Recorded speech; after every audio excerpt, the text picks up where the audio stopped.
Uh, Comrades, greetings. So, kunama report lana athi ANC ne Action SA bavumelene ukuthi iVET ilentuzwe isuswe. Comrades, ayikho leyo nto leyo, ne? Laphayana kulela komiti akade bekulona namhlanje. I-ANC, i-IFP, i-Action SA, they were majority, ne? What i-Action SA did, i-Action SA yenze ama-recommendation ukuthi uTreasury abuye after 30 days ne-alternative revenue collective ongayona iVET increase, ne? But as things stand, iVET will increase, ne? And the Action SA irecommendile nje, and after 30 days futhi makabuya uTreasury ethi ayisengibheke wonke ama-alternative, there is no better alternative beside this VAT increase, there is nothing they can do, ne? Because ngoba kusasa kuyovotwa nje, i-Action SA since is supporting i-ANC kulento yayo, banawo 50%. Remember ukuthi i-Action SA ino mayor waseTshwane osupportwa i-ANC. That's why kukanjena.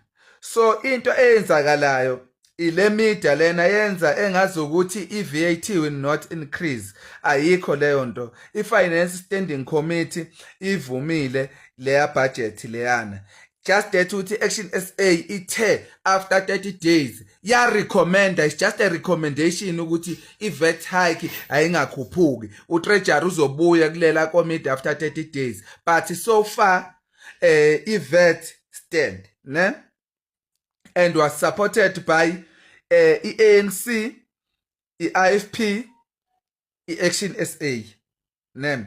I-Action SA ivumelile ukuthi iVET lento yakhona ikhuphuke. I-Action SA sihambisa ipropaganda manje as if yona irecommendile. Urecommenda kanjani? Because this thing izophasa eParliament.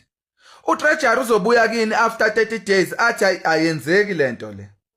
Remember my recommendation Action SA want even government to be reconfigured, ne? So you see ukuthi i-EFF, i-MK, i-DA was clear about ilento about VAT increase, ukuthi they said no. But i-ANC through the assistance of the Action SA and the IFP, they were able to maneuver, even though kungazuthi baphula umthetho, kodwa they were able to maneuver izinto zabo namhlanje. So i-VAT, comrade, iwelile through i-assistance, i-IFP, Action SA and